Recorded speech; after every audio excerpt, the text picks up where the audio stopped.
தமிழக நகர்ப்புற வாழ்விட மேம்பாட்டு வாரிய தலைவராக கூப்ப கிருஷ்ணனை நியமித்து முதல்வர் விஜய் உத்தரவிட்டுள்ளார். இந்த வாரியத்தின் மூலம் குடியிருப்புகளை உருவாக்குதல், மறு குடியமர்வு செய்தல் போன்ற பணிகள் மேற்கொள்ளப்படுகிறது. தொகுதி மக்களோடு இணைந்து பணியாற்ற வேண்டும் என்பதால் இலாக்கா மாற்றி கேட்டேன். எனது வேண்டுகோளை ஏற்று நிதித்துறையை மாற்றி வருவாய்த்துறை ஒதுக்கீடு செய்யப்பட்டதாக அமைச்சர் செங்கோட்டையன் தெரிவித்தார். ஆட்சியில் அதிகார பகிர்வு வழங்கிய முதல்வர் விஜய்க்கு நன்றி. விடுதலை சிறுத்தைகளின் கனவு இன்று நனவாகியுள்ளது என திருமாவளவன் தெரிவித்தார். விசிக IUML கட்சி சார்பில் வன்னியரசு மற்றும் ஷாஜகான் அமைச்சர்களாக கவர்னர் மாளிகையில் இன்று பதவியேற்றுக் கொண்டனர். அவர்களுக்கு கவர்னர் ஆர்லேக்கர் பதவி பிரமாணம் செய்து வைத்தார். அமைச்சர்களாக பதவியேற்ற விசிக MLA வன்னியரசு சமூக நீதித்துறை அமைச்சராகவும், IUML MLA ஷாஜகான் சிறுபான்மை நலத்துறை அமைச்சராகவும் நியமிக்கப்பட்டுள்ளனர். ஆட்சியில் பங்கு என்பது வெறும் வார்த்தை ஜாலம் என்று நினைத்தவர்களுக்கு மத்தியில் சொன்னதை செய்வார், செய்வதையே சொல்வார் என்பதற்கு இணங்க முதல்வர் விஜய் விக்கிரவாண்டியில் விதைத்த கொள்கை விதையை இப்போது செயலாக மாற்றி வருகிறார் என தவேகா தெரிவித்துள்ளது. அனைத்து கட்சிகளும் அமைச்சரவையில் இடம்பெற்ற இந்த நாள்தான் உண்மையான சமூக நீதி நாள் என முதல்வர் விஜய் கூறியதாக அமைச்சர் ஆதவ் அர்ஜுனா சொன்னார். ராசாவின் விமர்சனம் ஒட்டுமொத்த பெண்களுக்கும் எதிரான அவதூறாகவும் கொச்சைப்படுத்துவதாகவும் பார்க்கிறேன் என்று சமூக நீதித்துறை அமைச்சர் வன்னியரசு தெரிவித்துள்ளார். அதிகாரம் எளியவருக்கு அதில் என்ன ஆத்திரம்? ஆற்றாமையால் அள்ளி வீசும் அவதூறுகள் அசைத்திடாது, அமைதியாய் கடப்பது அநாகரீகம் தவிர்க்கவே என ராசா விமர்சனத்திற்கு விசிக பொருளாளர் பாலாஜி பதிலளித்துள்ளார். செய்த தவறுகளை திருத்திக் கொள்ள பாருங்கள், மீண்டும் தவறு செய்தால் மக்கள் மன்றத்திலிருந்து தூக்கி எறியப்படுவீர்கள் என ராசா பதிவுக்கு தமிழக காங்கிரஸ் கண்டனம் தெரிவித்துள்ளது. ராசாவின் விமர்சனம் ஒட்டுமொத்த பெண்களுக்கும் எதிரான அவதூறாகவும் கொச்சைப்படுத்துவதாகவும் பார்க்கிறேன் என்று சமூக நீதித்துறை அமைச்சர் வன்னியரசு தெரிவித்துள்ளார். விசிக IUML குறித்து ஆபாசமாக விமர்சித்தது குறித்து கேட்கப்பட்ட கேள்விக்கு, நான் பதிவிட்டது தமிழில் தானே உள்ளது, அது அனைவருக்கும் புரியும் என சரியாக பதில் அளிக்காமல் வேகமாக காரில் ஏறி ராசா புறப்பட்டுச் சென்றார். விசிகாவை கடுமையாக விமர்சித்து கருத்து பதிவு வெளியிட்ட முன்னாள் மத்திய அமைச்சர் ராஜா கடும் எதிர்ப்பு கிளம்பியதும் அந்த பதிவை நீக்கிவிட்டார். அமைச்சர்களாக பதவியேற்ற வன்னியரசுக்கும் ஷாஜகானுக்கும் திமுக தலைவர் ஸ்டாலின் வாழ்த்து தெரிவித்துள்ளார். அத்துடன் அவர்கள் தாவேக அமைச்சரவையில் இடம்பெற்றது குறித்து கடுஞ்சொற்களால் விமர்சிக்க வேண்டாம் எனவும் திமுகவினருக்கு வலியுறுத்தியுள்ளார். வெளியில் பற்களை காட்டி சிரித்துக் கொண்டு உள்ளுக்குள் அனலாய் தகிக்கும் இந்த கூட்டணியை தான் கொள்கை கூட்டணி என மேடைக்கு மேடை திமுக தலைவர் ஸ்டாலின் மார்த்தட்டினார். யாருடைய கூட்டணி வெறும் தேர்தல் ஆதாயத்திற்கான கூட்டணி என்பது தற்போது நிரூபணமாகிவிட்டது என்றும் அதிமுக கடுமையாக விமர்சித்துள்ளது. தாவேக அமைச்சரவையில் விசிக இடம்பெற்ற நிலையில் திமுக MP ராசா வெளியிட்ட பதிவு சர்ச்சையை ஏற்படுத்தியது. இதை கண்டித்து ராசாவின் பெரம்பலூர் அலுவலகத்தை விசிகவினர் முற்றுகையிட முயன்றதால் பரபரப்பு ஏற்பட்டது. காய்க்கின்ற மரத்திற்கு கல்லடிப்படுவது வழக்கம். ராசாவுக்கு இது புதிதல்ல. அவரின் கருத்துக்களை மக்கள் மதிக்கவில்லை. அவரது எண்ணங்கள் தூய்மையாக இல்லை என அமைச்சர் செங்கோட்டையன் தெரிவித்தார். தமிழகம் முழுவதும் உள்ள கல்குவாரிகளில் சோதனை நடத்த இயற்கை வளங்கள் துறை அமைச்சர் டாக்டர் DK பிரபு உத்தரவிட்டுள்ளார். ஆய்வின் அடிப்படையில் உடனடியாக நடவடிக்கை எடுக்கப்பட உள்ளது என்றும் தெரிவித்துள்ளார். சென்னை, திருவள்ளூர், காஞ்சிபுரம் உள்ளிட்ட மாவட்டங்களில் தொடர் மின்வெட்டு ஏற்படுகிறது. மக்கள் நம்பிக்கையுடன் தேர்ந்தெடுத்த அரசு மின்தடை இல்லாத நிலையை உருவாக்க வேண்டும் என தேமுதிக பொதுச் செயலாளர் பிரேமலதா வலியுறுத்தியுள்ளார். சென்னையில் அடிக்கடி மின்தடை என்ற செய்திகள் வருகிறது. மக்கள் உங்களிடம் பவரை தந்துள்ளனர். பவர் கட் இருக்கக்கூடாது என்பதைத்தான் மக்கள் கேட்பதாக திமுக முன்னாள் அமைச்சர் சிவசங்கர் தெரிவித்தார். தென் மாநில முதல்வர்கள் இணைந்து தென் மாநில விளையாட்டுப் போட்டிகளை நடத்தலாம். மூத்த முதல்வரான ரங்கசாமி தென் மாநில விளையாட்டுப் போட்டிகளை நடத்த வேண்டும் என அமைச்சர் ஆதவ் அர்ஜுனா கோரிக்கை வைத்தார். இளைஞர்களால் உருவாக்கப்பட்ட இந்த அரசில் இளைஞர்களுக்கு அதிக முக்கியத்துவம் கொடுத்து வேலைவாய்ப்பு கிடைக்க நடவடிக்கை எடுக்கப்படும் என்று அமைச்சர் முகமது பர்வேஸ் தெரிவித்துள்ளார். காவிரி விவகாரத்தில் தமிழகத்தின் உரிமையை பாதுகாக்க அனைத்து அரசியல் கட்சிகளும் ஒருமித்த குரலில் செயல்பட வேண்டும் என பாமக நிறுவனர் ராமதாஸ் வலியுறுத்தியுள்ளார். திராவிடர் கழக தலைவர் வீரமணியின் மிரட்டலுக்கு பணிந்து இந்து சமய அறநிலையத்துறை செயலாளர் ஸ்வர்ணாவை சுற்றுலாத்துறைக்கு மாற்றியது கண்டனத்திற்குரியது என பாஜக தேசிய மகளிரணி தலைவி வானதி சீனிவாசன் தெரிவித்துள்ளார். 200 தொகுதிகளில் வெல்வோம் என கூறிய ஸ்டாலின் தான் தற்போது 5 மாதங்களில் திமுக ஆட்சி வரும் என கூறுகிறார்.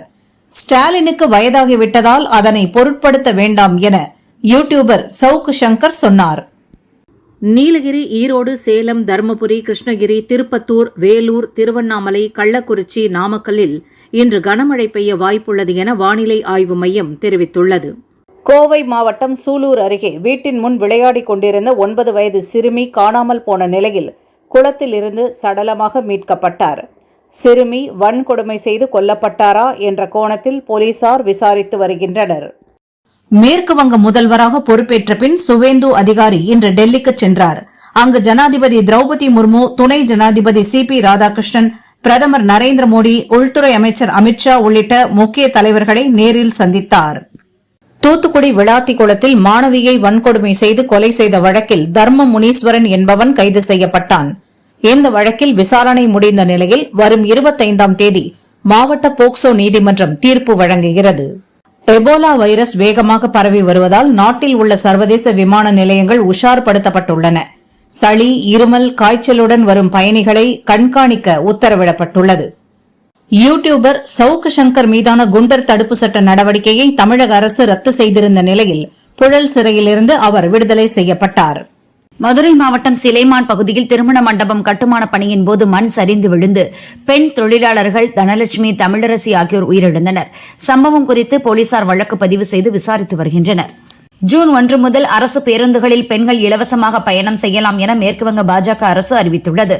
லீக்கேஜ் சரி செய்தால் போதும், நிதி சிந்தாமல் சிதறாமல் துறையின் சார்பாக செயல்படுகிற போது குறைகள் நிவர்த்தி செய்யப்படும். இதுதான் முதல்வர் விஜயின் கனவு என அமைச்சர் செங்கோட்டையன் தெரிவித்தார். 100க்கும் மேற்பட்ட குறுகிய கால டெண்டர்கள் ரத்து செய்யப்பட்டு உள்ளதாக தமிழக அரசு அறிவித்துள்ளது. மே 13ஆம் தேதி முதல் 22ஆம் தேதி வரை போக்குவரத்து, பொதுப்பணி, நகர்ப்புற வளர்ச்சித்துறை உள்ளிட்ட பல துறைகளின் சார்பில் வெளியிடப்பட்ட டெண்டர்கள் நிர்வாக காரணங்களுக்காக ரத்து செய்யப்பட்டுள்ளது. சிறுபான்மையினரின் நலத்துறை அமைச்சராக நியமிக்கப்பட்ட ஷாஜகான் இன்று தலைமை செயலகத்தில் பொறுப்பேற்றுக் கொண்டார். அவர் தன் நாற்காலிகள் அமர்வதற்கு முன்பாக முஸ்லிம் முறைப்படி துவா ஓதிய பிறகு பொறுப்பேற்றுக் கொண்டார். முதல்வர் விஜயை போனில் தொடர்பு கொண்டு மலேசிய பிரதமர் அன்வர் இப்ராஹிம் வாழ்த்து தெரிவித்துள்ளார்.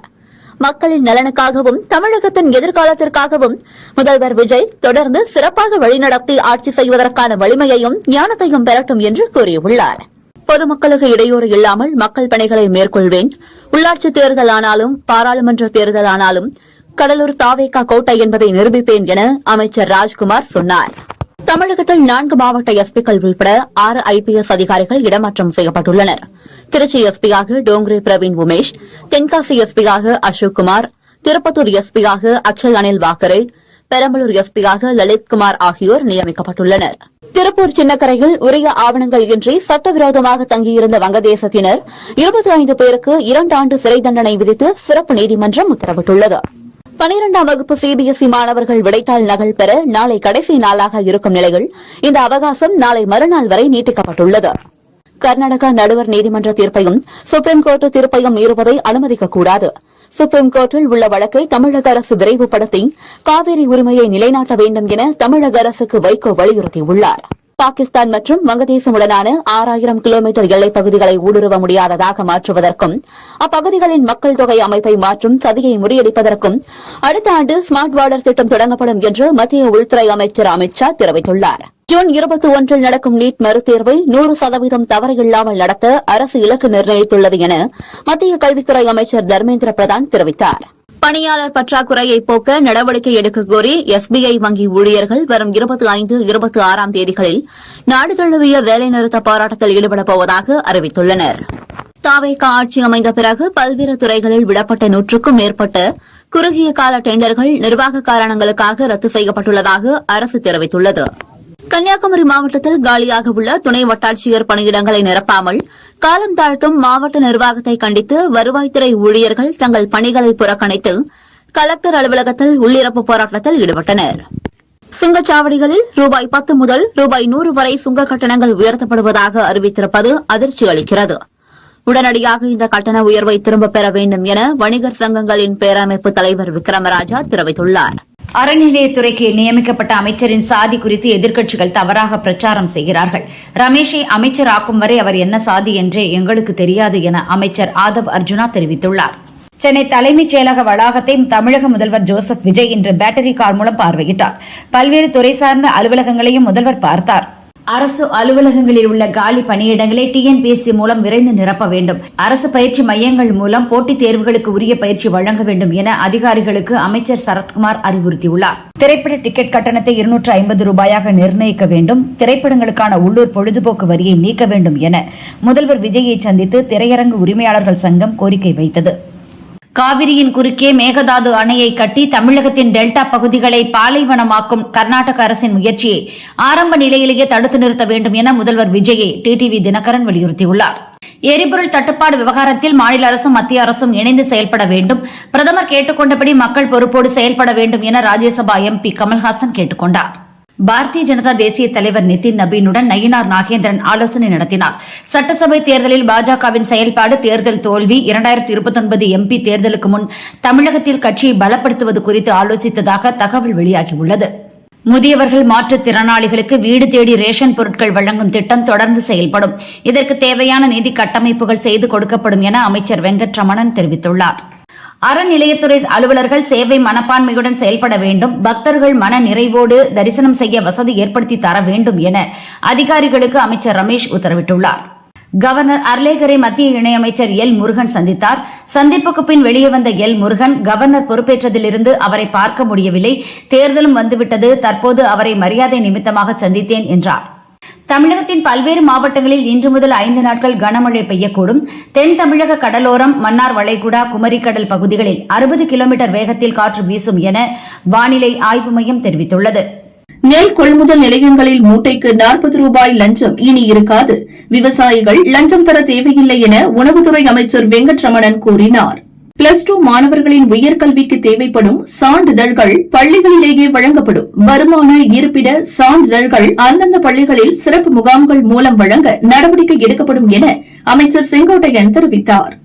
தமிழகத்தில் போதைப்பொருள் கடத்தல், விற்பனை செய்த வழக்கில் கைதானவர்கள் உடனடியாக ஜாமீனில் வெளியே வர முடியாதபடி 180 நாட்களுக்குள் குற்றப்பத்திரிகை தாக்கல் செய்ய வேண்டுமென போலீசாருக்கு டிஜிபி சந்தீப் ராயரத்தோர் உத்தரவிட்டுள்ளார்.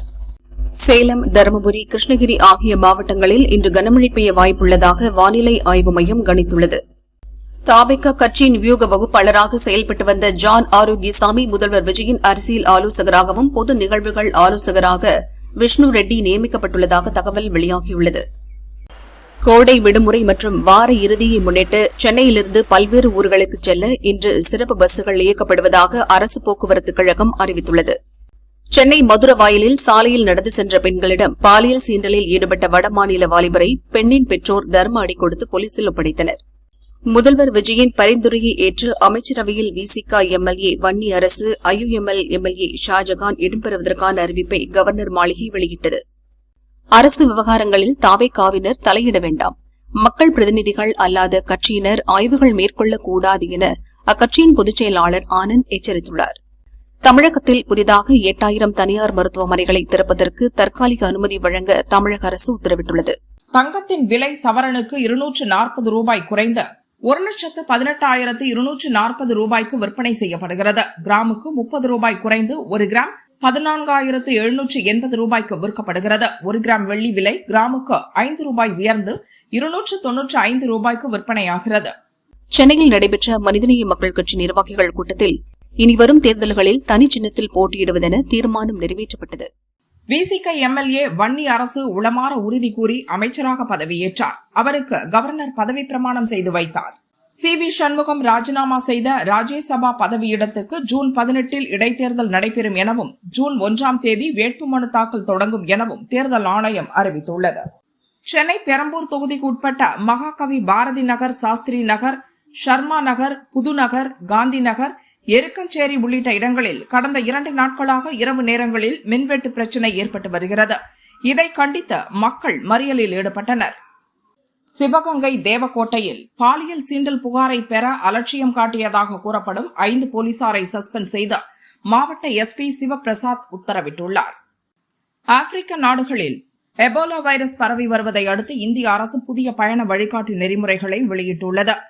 காங்கோ, உகாண்டா, சூடான் ஆகிய நாடுகளிலிருந்து வரும் பயணிகள் தங்களுக்கு காய்ச்சல் இருந்தால் விமான நிலைய அதிகாரிகளிடம் தெரிவிக்க அறிவுறுத்தப்பட்டுள்ளது. மாதாந்திர பராமரிப்பு பணிகள் காரணமாக பழனி முருகன் கோயிலில் இன்று ஒரு நாள் மட்டும் ரோப்கார் சேவை நிறுத்தப்பட்டுள்ளதாக கோயில் நிர்வாகம் அறிவித்துள்ளது. உள்நாட்டிலேயே தயாரிக்கப்பட்ட வாயு அஸ்திரா 1 ஏவுகணையின் சோதனை வெற்றிகரமாக முடிந்தது. 10 கிலோ எடை கொண்ட ஏவுகணை சுமார் 100 கிலோமீட்டர் பறந்து சென்று இலக்கை துல்லியமாக தாக்கி அழித்துள்ளது.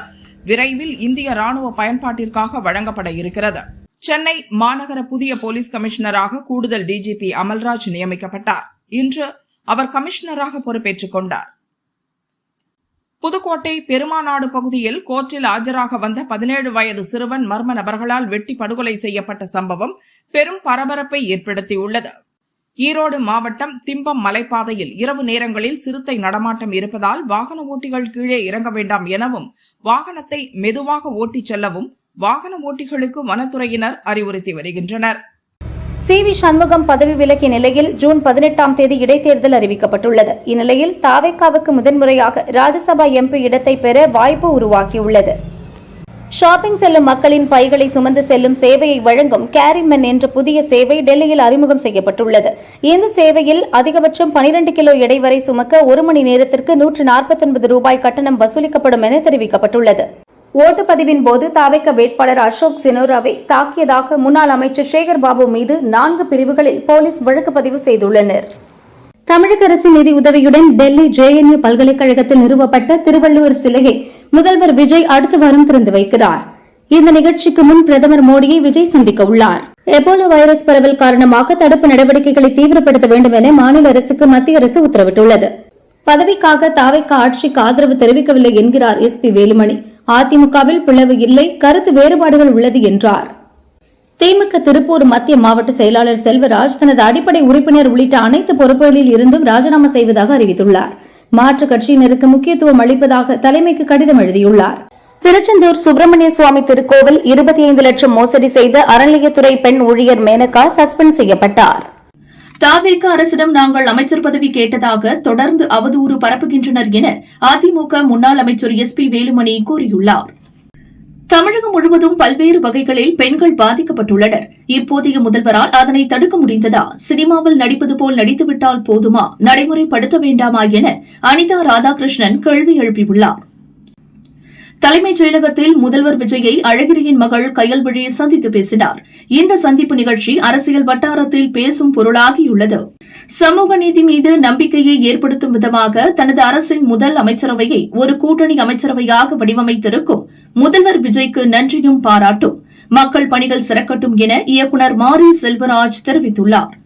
அரசு விதிகளை மீறி அளவுக்கு அதிகமாக கற்களை வெட்டியெடுக்கும் கல்குவாரிகள் உடனடியாக மூடப்படும் என கனிம வளத்துறை அமைச்சர் பிரபு எச்சரிக்கை விடுத்துள்ளார்.